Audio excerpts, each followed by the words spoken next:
Friends, চুল পাকা বা ত্বক কুঁচকে যাওয়া যেমন বার্ধক্যের লক্ষণ, ঠিক একইভাবে দাঁত পড়া বা দাঁতের গোড়া দুর্বল হয়ে যাওয়াও কিন্তু বার্ধক্যের লক্ষণ। আপনার যদি চুল পেকে যায়, যদি ত্বক কুঁচকে যায়, জীবন ধারণের ক্ষেত্রে সেটা কিন্তু খুব একটা বেশি সমস্যা সৃষ্টি করে না। কিন্তু যদি আপনার দাঁত পড়ে যায় বা যদি দাঁতের গোড়া আপনার দুর্বল হয়ে যায়, সেটা যে কত বড় সমস্যা সেটা নতুন করে বলার অপেক্ষা রাখে না। নমস্কার, আমি কৃষ্ণার্জুন মুখার্জি, আর আপনারা দেখছেন আপনাদের ইউটিউব চ্যানেল হেলথক্রিপশন।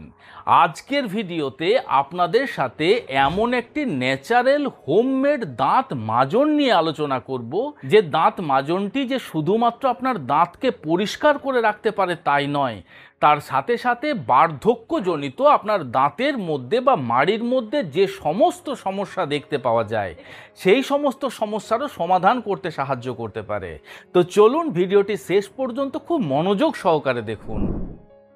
বরাবরের মতনই মূল বিষয়বস্তুতে যাওয়ার আগে আপনাদের কাছে একান্ত অনুরোধ, যদি হেলথক্রিপশন ইউটিউব চ্যানেলের ভিডিওগুলি আপনাদের পছন্দ হচ্ছে, বা যদি এই ভিডিওর মাধ্যমে কোনো দিক থেকে কোনোভাবে আপনারা উপকৃত হচ্ছেন, তাহলে অবশ্যই এই ভিডিওটিকে এক্ষুনি লাইক করুন।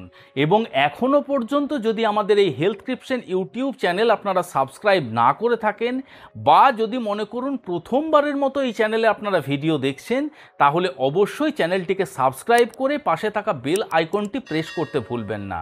চলুন ভিডিওর মূল বিষয়বস্তুতে আসা যাক।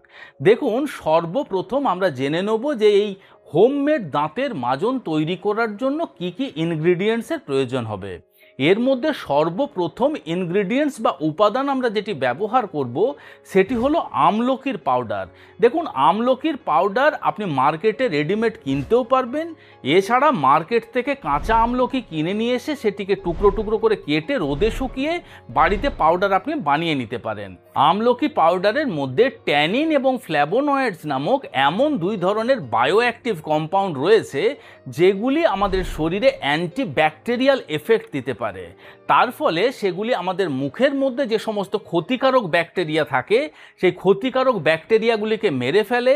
আমাদের দাঁতের মধ্যে যে ক্যাভিটির মতন সমস্যা, সেই ক্যাভিটির মতন সমস্যা পরবর্তী ক্ষেত্রে যাতে আরও বৃদ্ধি না পায়, সেদিক থেকেও কিন্তু সাহায্য করতে পারে। এছাড়া এই আমলকির মধ্যে থাকা অ্যাসকর্বিক অ্যাসিড আমাদের দাঁতের মাড়িকে হেলদি রাখতে সাহায্য করতে পারে, দাঁতের গোড়াকে মজবুত করতে সাহায্য করতে পারে।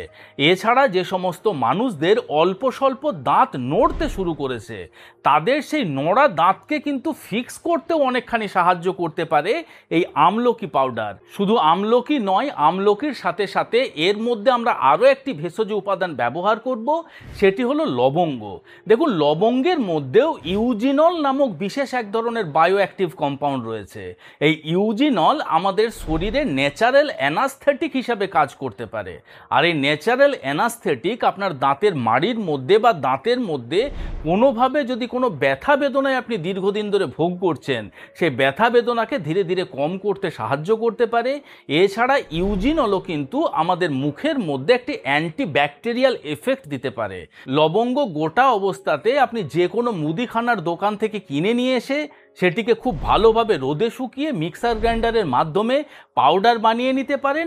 এছাড়া লবঙ্গের গুঁড়োও কিন্তু মার্কেটে রেডিমেড কিনতে পাওয়া যায়, আপনারা সেটা কিনেও ব্যবহার করতে পারেন। এছাড়া এই মাজনের মধ্যে আমরা ব্যবহার করব বেকিং সোডা। দেখুন, বেকিং সোডা একটি ন্যাচারাল ক্লিনজার, এটি নতুন করে বলার অপেক্ষা রাখে না।